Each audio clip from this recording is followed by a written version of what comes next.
Sa laing season karon sa gikahinamang NCAA Men's Basketball, mubalik na sa basketball court ang mga players sa managlahing tunghaan aron maangkon ang kampyonato. Usa sa man naghinam-hinam og nangandam na ning bagong season mao ang San Beda Red Lions.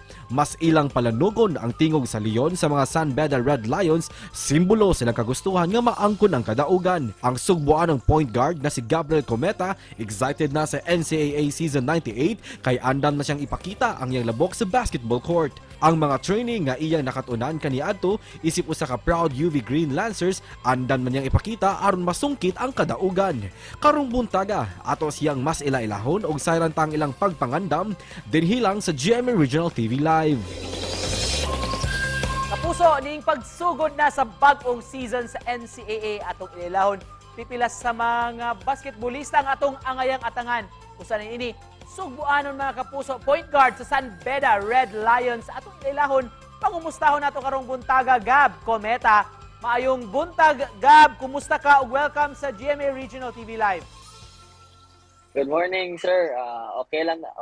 Maura gyapon ta dire. Konting ano lang siguro. Trabaho lang siguro para sa pamilya.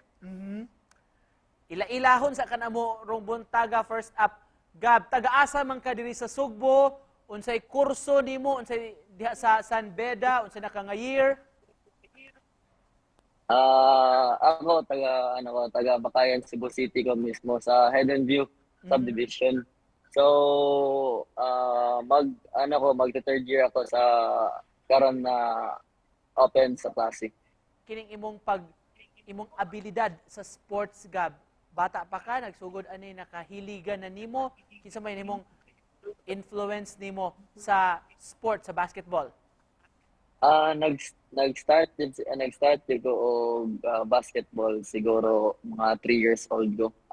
Na-inspire lang ko or namathan ako sa basketball. Akong papa gid. How was it like? Unsa may gibati nimo dihang naapil na ka, nakasud na ka sa Red Lions, Gab? Mura siya og kanang crucial kayo or kanang para bitaw daghan kay ka og compete gud. Usa na gid sa imong kaugalingon. So, ang imong mag-base na lang siguro ka ay marag ang imong pasensya gid siguro, masuwayan gid siguro. Unsa may preparasyon ninyo sa Red Lions para sa karon nga season sa NCAA? Murag nindot na nga pangutana gid siguro, sir. Ang preparation na gid siguro namo karon is among pasensya ug among execution sa among sistema gid siguro. Kay murag insulto na gud kayo pagahitabo kay wala mi nasud og final four sa championship that time ba. So as a team, unsa may target, unsa may aim ninyo karong season 98? Ug ikaw pod, personal goal, doon na ba kay plano nga i-achieve karon nga season? Sa amo lang siguro as a team siguro. Kinahanglan lang siguro may ang amo ang teamwork bitaw. Kinahanglan pa siguro og kinahanglan pa siguro i-practice na mo kay maogi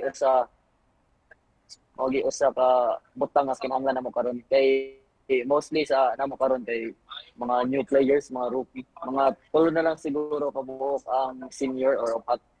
Can you invite our kapuso nga mga nagtan-aw ron nga atangan ang NCAA season 98? Of course, suportahan ang inyong team. Sa mga kapwa nato diha, sa mga Cebuano karon, sa big time nga ni suporta sa ako, especially sa akong pamilya. Please support us sa among game. Just to close this, Gab, message nimo sa imong pamilya, mga higala nga na diri sa Cebu ug padayon nga nagsuporta nimo. Message ko lang sa ako mga family, sa akong mga relatives diha sa Cebu. Ayo, mag-amping mo kanunay. Kinahanglan healthy ta permi kay mura ni atong gisaligan kay especially karon na pandemic.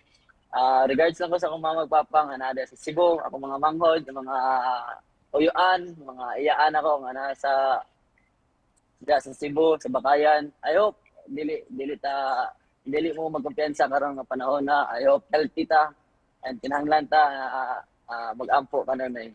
I love you all, guys. Thank you so much, Gab. Ug good luck sa inyong umaabot ng mga duwa tibok season diri sa NCAA mga kapuso. Gab Cometa, daghang salamat sa paggrant og interview bisan nagbiyahe gid mo karong mga orasa point guard sa San Beda Red Lion. Salamat Gab. Thank you, sir. Thank you.